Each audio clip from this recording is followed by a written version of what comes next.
Hey everybody, Sammy here, host of the Digital Marketing Therapy Podcast. Thank you so much for joining me today. We are talking with Gabe Cooper all about treating your donors with the best level of customer service. And this is treating your donors from $0, but $1 all the way up to your $1 million donors, your corporate sponsors, your foundation people, whatever. Treating them all the same, bringing them into your organization, keeping them engaged, and coming back and donating time over time again.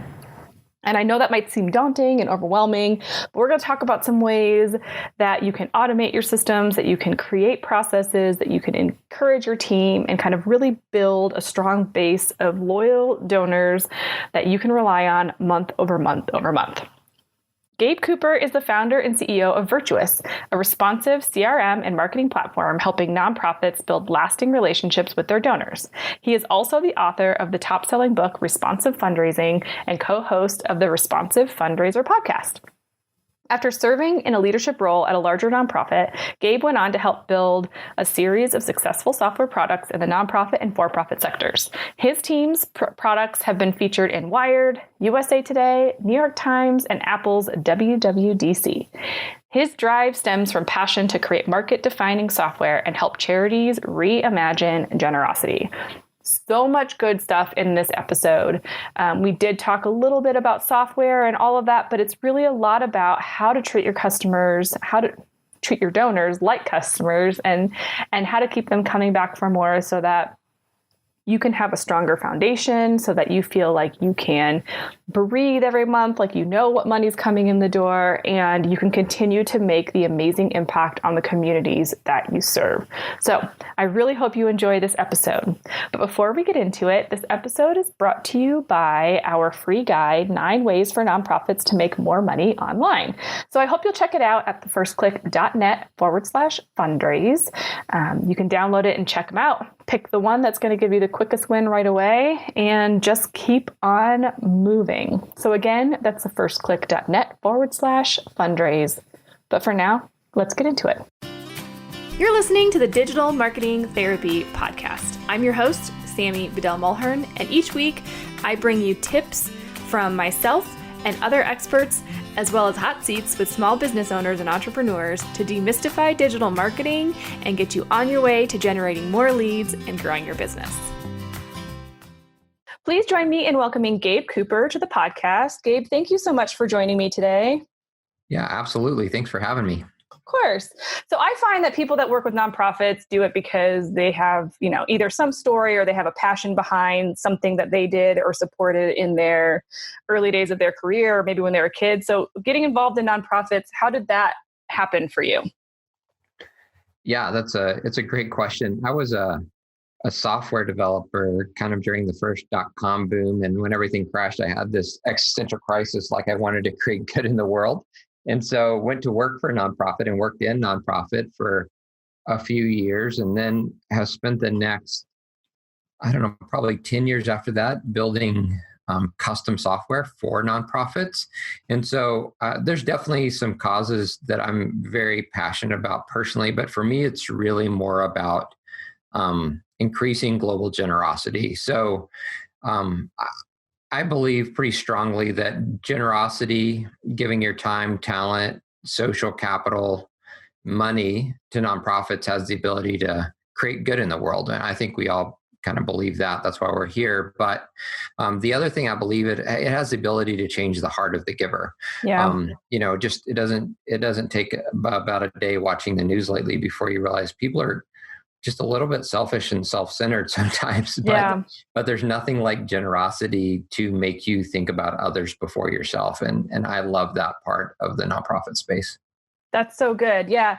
And I do feel like there's a balance. The beauty of nonprofit work is that it impacts so many people, and there's so many different ways that you as either maybe starting out as a volunteer, like even if you don't have a ton to give, there's always ways that you can give back to those causes that are important to you. Big or small. That's exactly right. Yeah. And I think a lot of nonprofits miss that is you get so concerned with thinking about your budget that it's easy to take your eye off the fact that your donors are people, not just ATM machines, and they have a lot to give. They have their time to give, but they have their relationships to give and their talents. And so that's an important thing for fundraisers to be thinking about, is how do we think about our donors more holistically? Yeah. And I don't want to make it super simple where you're like productizing. I don't even know if that's a word, productizing your donors, but it's almost like getting into that mindset of if you're a company that sells a physical product, you want your customers to come back over and over and over again to be repeat customers, because we know it's less expensive to acquire a customer over and over again than to get a new one. And so a similar philosophy could almost be made as far as the experience and the way that you treat your donors, from small donors to large donors, to try to, once you've acquired them, to keep them coming back.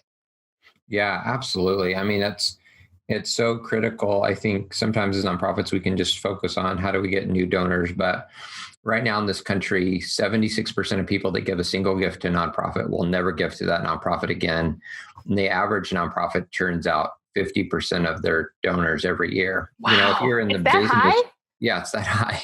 Yeah. Wow. So if you're in the business world, like, those are really bad numbers. Yes. I mean, even if you're Nike or whoever, those are bad numbers. And people don't realize that it's actually, keeping those donors around is far easier than acquiring new ones, but you have to be intentional about it, right? And you have to be very, very personal, create the relationships with folks and show them their impact, really draw them in close to your cause. But when you can do that, it creates predictable, sustainable revenue. Mm-hmm.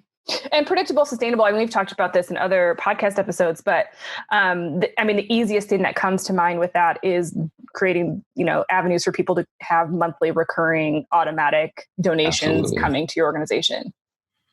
Yeah, absolutely. That's huge, especially on sort of the small and even the mid-tier portions of your donor file, your donor base. That recurring gift is so powerful. We've really made a shift probably in the last 10 years, really, to a subscription economy, whether it's my meals that I get via subscription, or my music or my movies or whatever it is. We've moved into a subscription world. And so if you can get people on that recurring giving program, they're already calibrated for it. The trick is you have to show value. You can't just say, give to me monthly. You have to describe to them what value they're getting for that monthly gift and be incredibly grateful, expressing gratitude on a regular basis. But if you do that well, it's transformational. Okay, so let's talk about this for a little bit, because we talked a couple episodes ago about, having the right donation software, having the right information on your webpage, but it was really specific to getting just that, just to that donation page. But I think what you're talking about here is experience, like what happens after the donation is made. How are you continuing to stay in touch with these donors on a monthly basis? So it's not just like a set it and forget it. Do you find that nonprofits tend to not put as much emphasis on these because they feel like, well, they're only giving $10 a month? Not that it's not impactful, but they're more going after the $5, $10, $20, $100,000 corporate sponsorships because that's more money all at once? Yeah, there is. And we've seen that shift. Right now, U.S. giving is at about $420 billion, and it stayed pretty consistent. But the difference is a greater and greater percentage of that is major donors, and a smaller percent are small and mid-tier donors. And the research tells us that those people are opting out of giving entirely. Like, we're seeing a lot less people giving to charity in the U.S., and they're telling us why. They're saying, look, the nonprofit is being incredibly impersonal. They're talking about them more than they're talking about me. They're not closing the loop on the impact I'm having.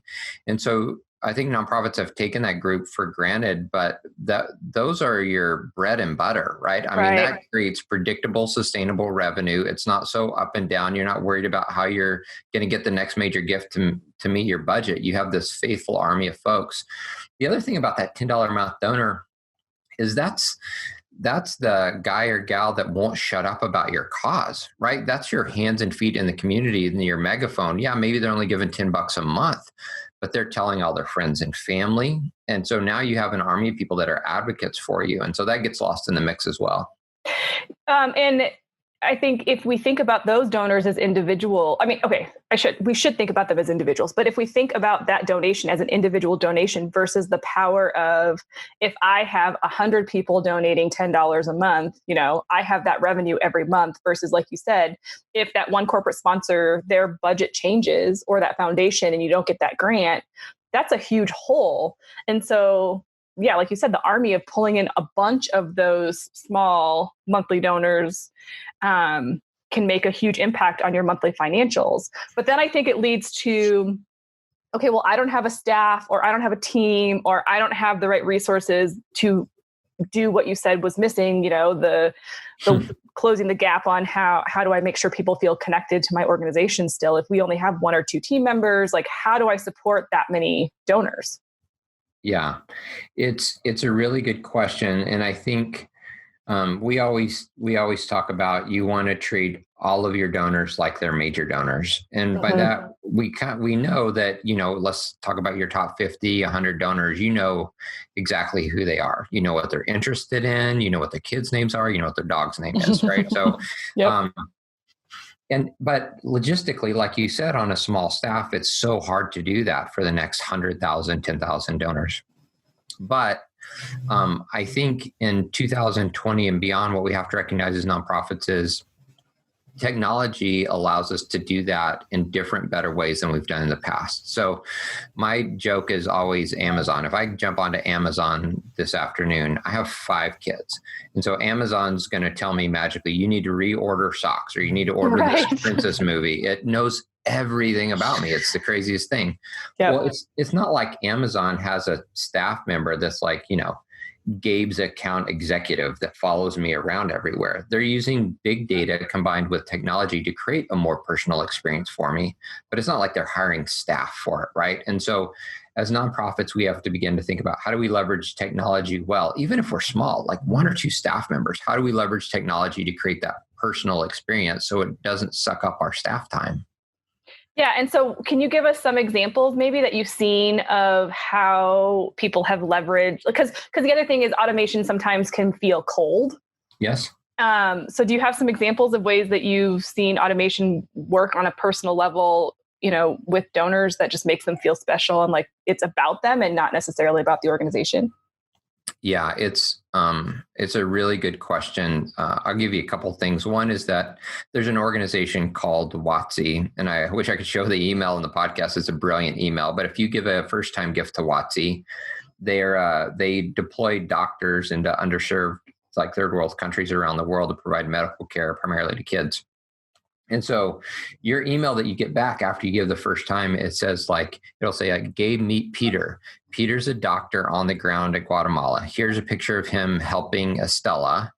And then it'll have a note from Peter, hey Gabe, so glad you gave your gift. Is helping me treat people like Estella on the front lines. And then there's a call to action on the bottom that says, see other patients like Estella. Right. And it's oh my gosh, so massively personal. I'm immediately connected to the front lines. That email was automated, right? It went out sort of magically. It connected me to the project I was giving to, and it gave me a real-time response to express gratitude, close the loop, and give me a call to action that was very specific to what I gave to. And so again, that can feel hard to nonprofits, but I think the example that I think if you don't have this today, you should have it tomorrow is an automated new donor welcome series. So that's that I talked about before. 76% of people will give one gift and never give again. Well, that leak in the bucket is a very fixable leak. And the way you do that is just say, what do I want my donors to know, and how can I love on them and care on them and express gratitude in that first 30 days after they give a gift?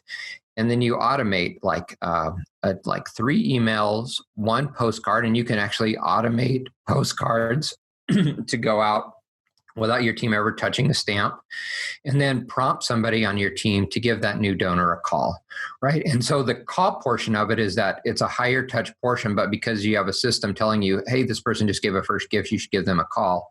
It's 30 seconds of your staff time, and that call is combined with now 3 emails and a postcard that all invites them to draw closer and expresses gratitude. You can literally move that 76% churn number down to 50% overnight, which you look at the lifetime value of those donors over time, and it's transformational in terms of revenue. And so there's 100 examples like that, but I think that new donor welcome series is just making sure they get the right 4 or 5 touch points that last 30 days could be huge. Well, so most of the time, most people are just getting that tax receipt, right? Saying we acknowledge that we received this donation on your behalf. And maybe in that letter, it has a couple of the touch points that you mentioned, but not anything that's going to tug it. It's not imagery and video and all of that stuff that kind of makes you feel more emotionally connected. So, what would you say, email 1 is just kind of, hey, here's a way for you to dive deeper. And maybe in the subsequent emails, you're asking for people to share with their friends and families that they donated, or to, learn about other programs and services. How would you kind of line out that combination of, because they're not getting those emails all at once or one day after another. They're, like you said, kind of stretched out over those 30 days. Yeah, that's exactly right. So I think you can think about it as you kind of want to strike while the iron's hot. And so in addition to a receipt, you probably want to send an email day 1, an email day 3, an email day 10, and then maybe 20 and 30. And then you want to have a postcard hit and a call hit in the middle of that. Now, it's different for every organization. You have to test it.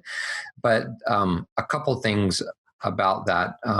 Number 1 is there's a great fundraiser that I know that says we try to say thank you 5 times before we ask again. Yeah. And I think that's a great principle. And so those first emails should be we are so thankful. It's not about the organization, but you, donor, you are making a difference. Here's how you're making a difference. And again, we are so thankful, right? They're cultivation, nurture kind of emails or postcards that connect you directly to the front lines of the cause. And then by about day 20, now you're kind of moving back into an appeal. The only exception that I've seen work where you ask sooner rather than later is if they gave a one-time gift of, let's say, $50. I do think it's valuable in that first day to say, hey, do you know you can upgrade that $50 donation to a monthly donation? Here's what that accomplishes, right? So if you're going to ask it all in that first, let's say 20 days, it's to upgrade to a recurring gift. But other than that, you just want to say thank you and just nurture. That way they're so primed by the time they get that ask at the end of the month that they're like, well, heck yeah. I'm all in on this. It's a no-brainer at that point. That's right. Well, and we know, I don't know the stat, maybe you have the stat off the top of your head and know it's different for industry, but those welcome emails, once somebody initially signs up for your freebie or makes a donation or engages with you in some way, those welcome email open rates are higher than any other email you're ever going to send to them. Oh, it's huge. Yeah. Those, because, we talk a lot about the camp high. So if you ever went to a camp as a kid, the day you come back from the camp, you're super stoked, right? Whether it was band camp or church camp or whatever camp, you're super stoked. And so that vision leaks over time. And so I think those first few communications, when their heart is so wrapped around your cause, are just critical to continue that momentum. And so you're right. The open rates on that first welcome email are huge.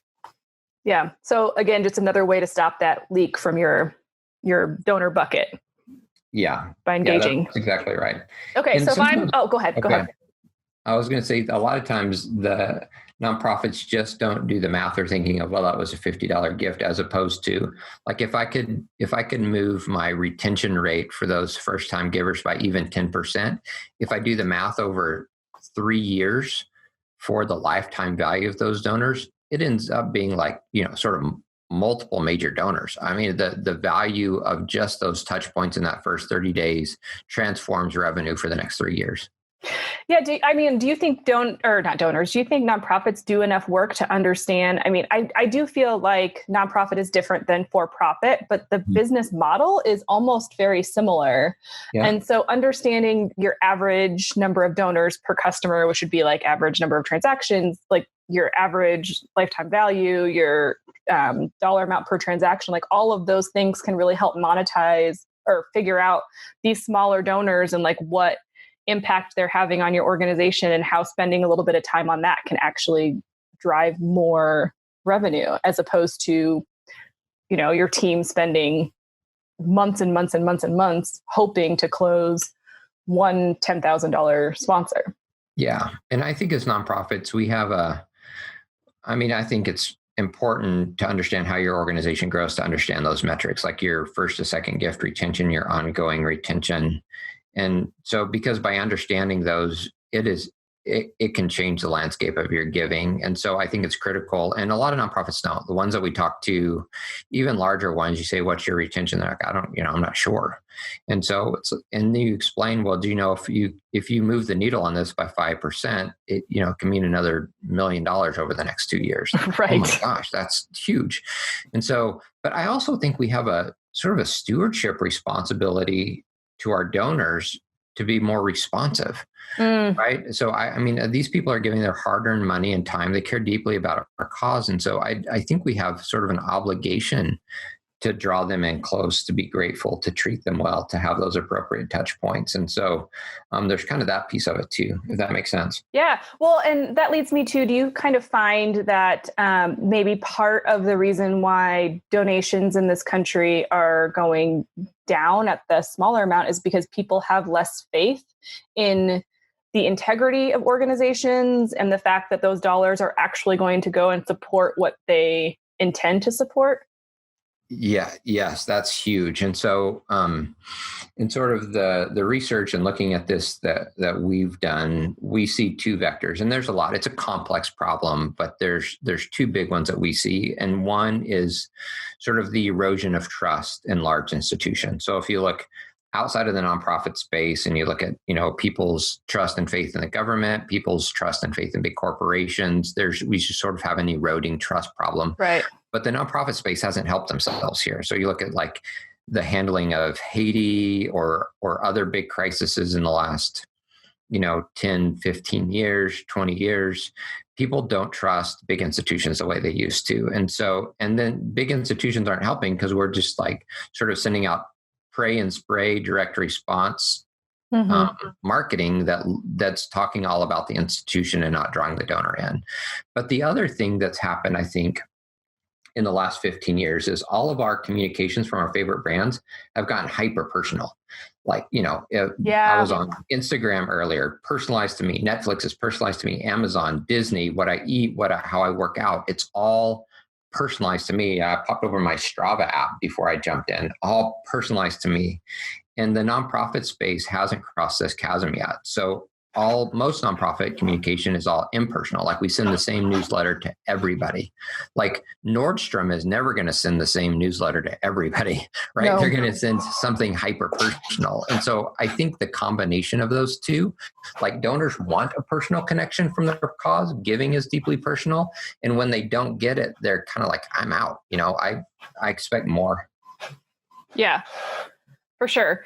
So I definitely agree with personal touches. I think that's super important. And I also feel like, I know I'm kind of bouncing back and forth between like the for-profit and nonprofit, but I also do feel like a lot of organizations are kind of having that personal connection in different ways, experiential ways, and like mixing the purchase with like, hey, here's a way for you to like come to an event and like really engage with us and kind of dive deeper.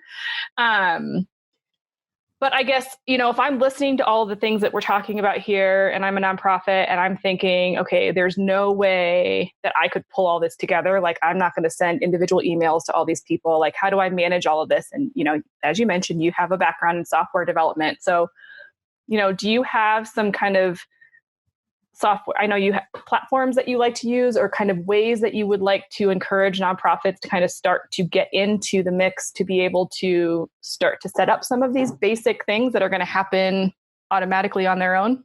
Yeah, absolutely. So, I mean, really you need two things. Number one, you need a way to listen to donor signals to figure out when donors give, what they care about, what stage of life they're in, what their demographics are. So you have to have a better way to listen.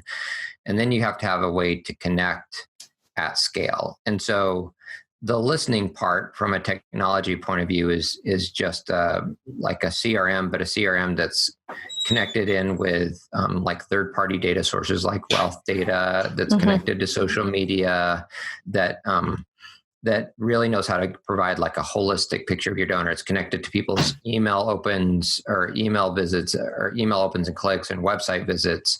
And so that's like sort of the donor signals piece. And so that's typically a more robust modern CRM.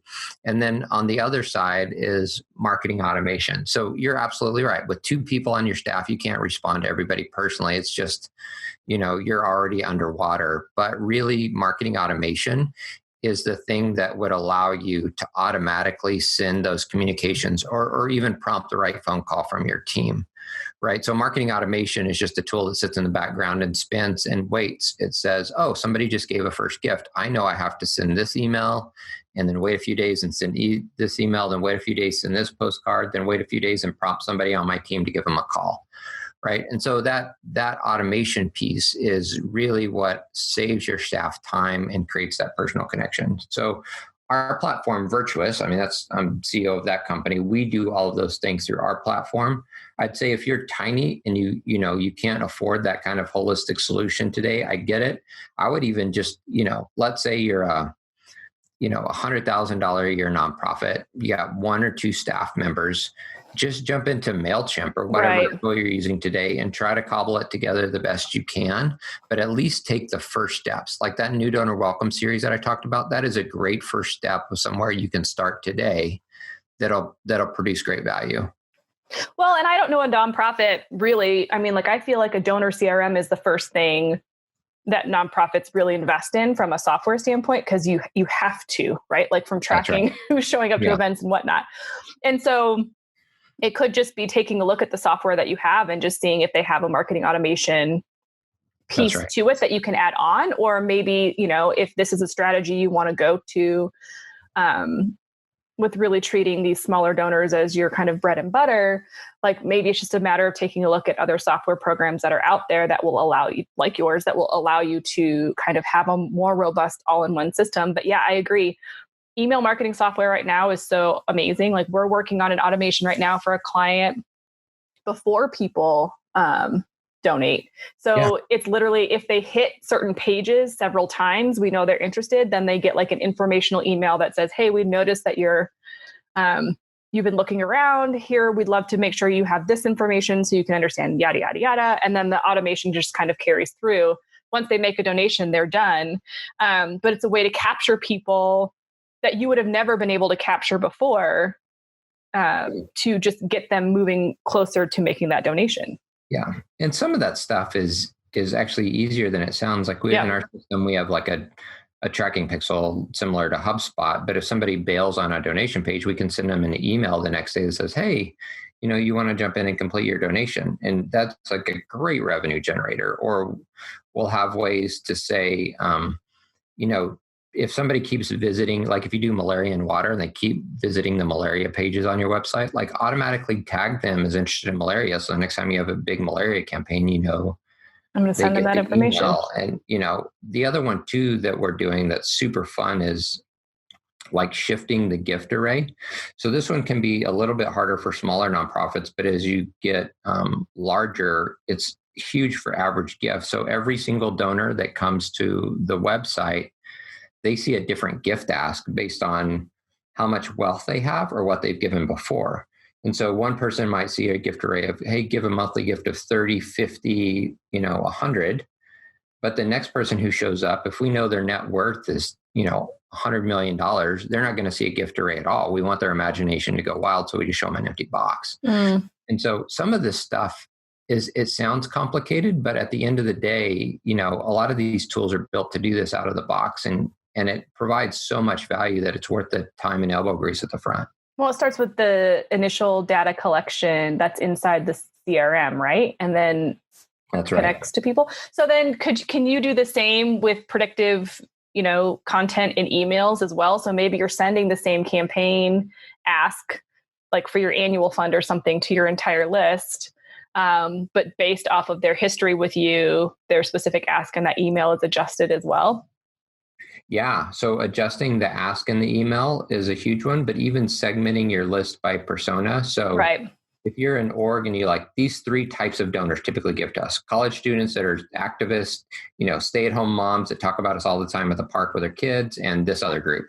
So you create those personas, you give them all names and identities, and then you just segment your email list, but now you vary the content and the ask based on those three personas. And again, that's sort of like, that's beyond the 101 kind of stuff. Right. If you're just starting. But it really, like, I see, we have nonprofits that are, doing less than $500,000 a year in revenue, and they're doing some basic segmentation like that and seeing huge results. Like, you don't have to be very big before it's worth it. No, and that's really, I'm glad you said that, because I think we tend to get scared by the growth and the updates or changes, or we have, those one or two people in our organization that are not willing to do things differently. Yes. But that's where understanding your data, understanding the value of your donors and those numbers, you can really say, well, if we increase by 10 monthly donors that are recurring on a monthly basis at $10, which feels very doable, that will lead to X amount of dollars, which will more than pay for either this software or this time to put in the automation, or like, it makes it so much easier to monetize when you understand what you're, you can do. Yeah, we have that conversation all the time with folks like, Tom in accounting doesn't want to change. He's been clicking on the same red button for the last 20 years. And like, I get it, change is hard, but if you can talk about an aspirational vision of where you want to be and say, look, to have the impact, we need to be at 5 million a year. Mm-hmm. Okay, how are you going to get there? Well, if I can show you that doing a better job with donor retention and follow-up gets you there twice as fast, like, Tom may just have to change a little bit. I mean, I don't know what to say, but sometimes if you can get those numbers really, really clear, so you know where you're going and you know what you have to do to get there, all of a sudden it becomes an easy decision. Well, and one thing we haven't brought up yet is if you have that solid base of monthly donors that you're going to have your retention rates, you're going to know who's going to fall off every month, what's going to come in, ebb and flow. But having that solid base, don't you think that makes it easier then to actually close the larger corporate sponsors? Because they're also thinking like, well, if somebody else goes away, is this organization going to continue to be viable? Like, it makes you look more viable overall as a nonprofit to those bigger donors. So exponentially easier. Oh my gosh. So I'm on the board of a nonprofit, and I just had this conversation with the executive director and their main fundraiser that if you can have small and mid-tier donors covering your budget, so you're not worried about operating expenses. Operating expenses. So if you're not worried about where the money's come from, now you don't just say to small donors like, hey, give a gift to the general fund. You're still having a very specific ask, but you know that you have a base of donors to cover your budget. Now your ask to major donors is like, hey, I'm not asking for money to keep us afloat. It's not the panic email. It's like, we're going to go out of business in 30 days if you don't give us money. It's much more strategic and visionary. Like you're saying, we have it covered. We're going in the right direction, but this new gift can help us launch, a new program in Malawi this year. And that's so much more compelling than, please help us meet our budget so we don't go out of business. Yeah, no, that's so good. And I think to me, like, that's the biggest pro to like really treating all of your donors, regardless of their dollar amount, as important, impactful people, because, they truly are. Yeah, for sure. I think there was, we've done some stuff with Next After. We just actually launched a study in multi-channel fundraising, like how productive it is to go out to donors on multiple channels. But in some of their research, they've looked at what percentage of major donors come from small and mid-tier donors. And at the typical organization, it's something like 70% of your major donors are already on your file and they've given you a small gift. Oh, and wow. so it's not just that those are the predictable, sustainable revenue, they're also your best breeding ground for major givers. And nonprofits sometimes don't appreciate that they've just given them a $50 test gift just to see how they respond. But they're sitting on a lot of wealth or relationships or whatever it is. Right. You don't know. I mean, that's always been my whole thing. Like when I was working specifically in the nonprofit world as a fundraiser, everything in my brain was always like, you don't know who this person knows. That's right. And they could open up the floodgates of something like you've never seen before. So walk into every meeting assuming that like they're a super important person. That's right. Yeah. And they are. I mean, the person that gives you $100 a month, that might be a huge big deal for them. And you need to treat them like that. Right. And you have an obligation to treat them like that. I love that. And I feel like the automation stuff that we've talked about just makes it so much easier for you to be able to do that. And whether you use just your email service provider, or you integrate it with your CRM, like there's so many ways to kind of come around and make that functional no matter what size your company is. Because it doesn't matter. If you're in the nonprofit world, I feel like if your team is 50, you still feel like you don't have enough. Oh my gosh. It's always, yeah. And it's always, we don't have enough staff for underwater. We don't have enough staff for underwater. But, that's what's been great.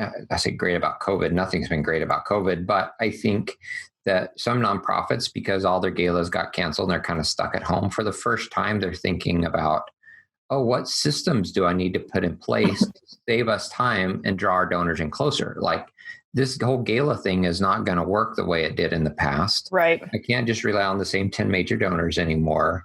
How do we get more strategic? And so I think this moment, there's been a lot of nonprofit leaders we've talked to that are like, in this oh shoot moment, like what can we do to put systems in place now that save us time later? Yeah, I'm super excited to see what actually happens with these giant events moving forward because they're so expensive. They take so much staff time. You have to raise so much money just to put them on.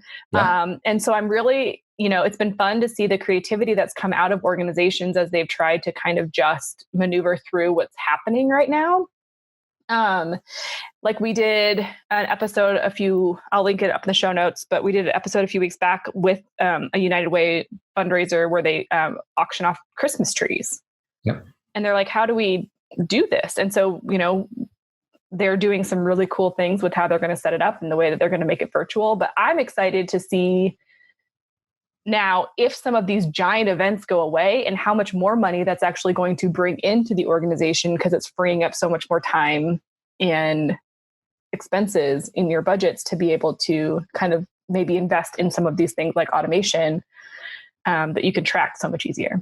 Yeah. And organizations are getting scrappy. Like I've seen too, the Cincinnati Zoo started live streaming like on Twitter, like posting live streams of like animal exhibits. So you can have a zoo experience with your kids at home or like the Phoenix Ballet, rather than doing their gala, they started having their dancers do like Zoom calls with just a few donors. And then they could ask questions like, hey, how did you get into dance? Like how, all of this, like they would have never done that kind of thing. How cool is that? That's so cool. And so I think it's spawning some great innovation. I hope it continues. I hope we just don't fall back into, we do our big expensive gala. Yeah. I hope we really lean into innovation. Well, and even, I know this isn't the topic for today, but I just want to throw it out there, even on like the topic of how you serve, like what your nonprofit does, like who you serve. So we've been talking about donors, but like, obviously we have to be creative with the revenue that we're generating from, like, I think about boys and girls clubs that can't actually then have the same capacity. So they're still having to pay for the same staff, but they don't have the same number of kids that are coming into their facility, depending on your state, right? I think about like my daughters in a nonprofit theater program, and they've done something really cool where now they're doing radio plays. So they're teaching the kids voiceover and sound effects. Cool. So that they can still do it all over Zoom and they can all do it safely. And they can still record it live and sell tickets, virtual tickets for, the parents and all of us to like hear this live radio play. So it's been really fun to see how people have tried to pivot to still serve their audience, serve them well, and continue to grow and communicate with us as donors to say, like, we have your back. We're still here. We're still doing things well. And we still need you to support us. Yeah.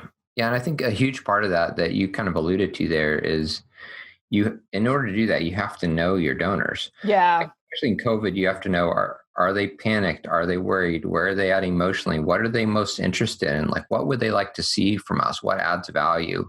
And so as nonprofits, we have to lean in to be better listeners. So they're not just names in a database or an ATM machine, but they're actual people that we care for. And how do we listen so we know how to respond in real time and deliver value that way? I love it. And I think that's a perfect thought to kind of end this discussion on. I don't know, unless you have a brilliant thought you'd like to add after that, but I thought that was pretty good. That's awesome. So Gabe, you gave us so many good things to think about. If people want to learn more about you and your company, like, how do they kind of find out more about you guys? Yeah. So if you want to learn more about us, go to virtuous.org.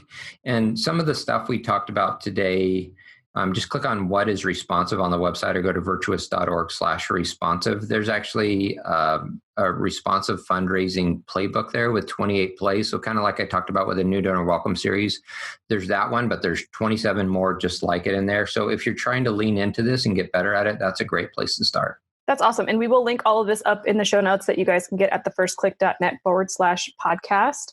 But Gabe, thank you so much for joining me. This was an amazingly fun conversation. Yeah, thanks for having me. Huge thank you again to Gabe for joining me on this episode. All of the resources that we talked about will be available on our show notes at thefirstclick.net/podcast. So make sure you check them out.